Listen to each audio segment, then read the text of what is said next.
Hey, this is Jeremy with Poindexter G, and today we're going to take a look at Flip 7. And you can look at all the foil on this box and how it makes it, fancy. But this is a very simple press your luck game.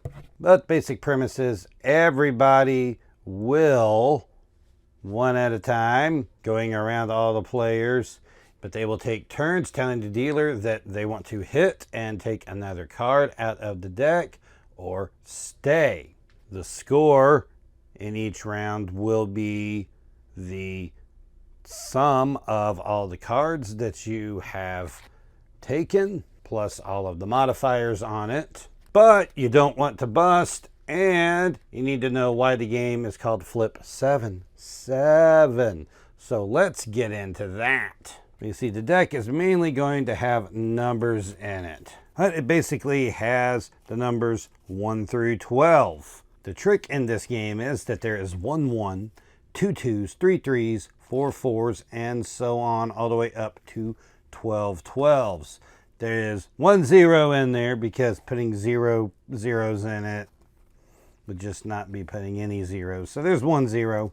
But if you ever get 2 of the same number in your line, you bust. So obviously, there's a lot bigger chance of getting the 12 than there is of getting the 1, because I'd have to go through here and even find the 1, because I don't know where it is in here. So yeah, not a lot of chances of getting the 1. The 1 is actually safe, because if you get it, you're not going to get another one. But it's not a lot of points. You get this 11, well, that's a lot of points, but if you decide to hit again, you have a lot better chance of hitting that number again. So if you ever get 2 of the same number, you bust. So we'll look at me do this here. This is pretty well shuffled. We're just going to ignore the additional cards here for a moment, just to kind of show you what's going on here. It's 5. Okay, if I hit again, I got the 9. I'm good. I can hit again. That's the 12. Now I got a 12 in here.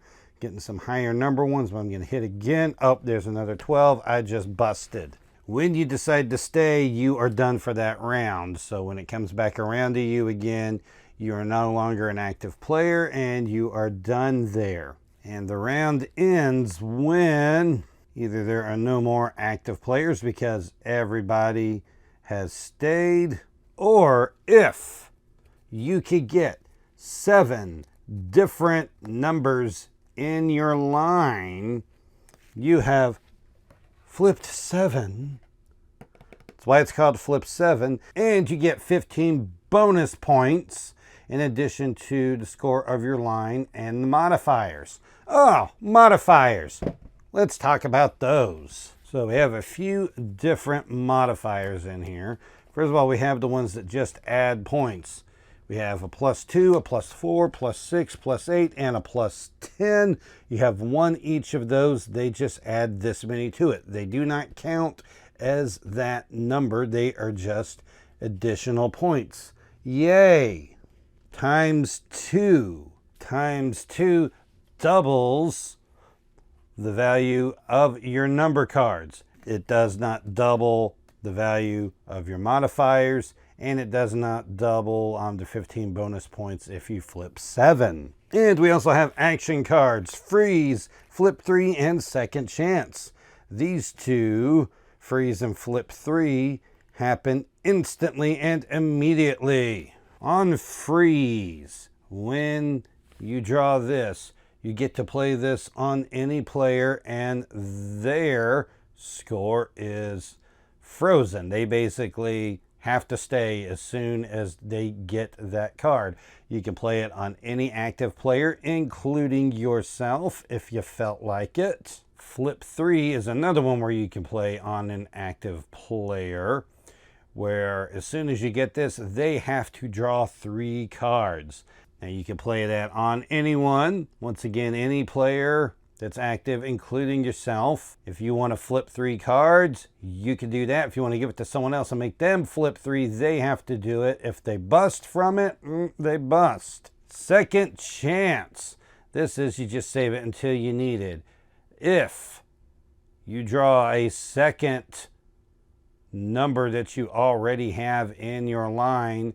You get to take the second chance card and that number and just discard them. You don't bust. That's nice. It's just a way to be able to play a little bit more risky knowing that you have that second chance card. There are 3 of each of these in the deck. And there's a few more little scenarios that they go over here in the manual, but this is a pretty simple game. So I don't have to talk about this game a whole lot. It is pretty simple. One nice thing on it is that this goes up to like however many players you feel like playing. They just say 3+ players. Once you start getting up to like 15 players or so, you want to add additional decks in there.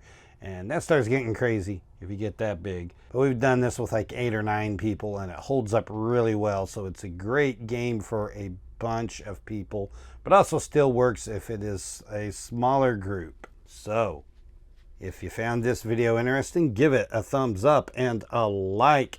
You can go down into the comments section and let me know what you think down there. And you can also subscribe to my channel. Make sure you catch all the videos that I post so you don't miss anything. This is Jeremy with Poindexter G, and we'll see you around next time.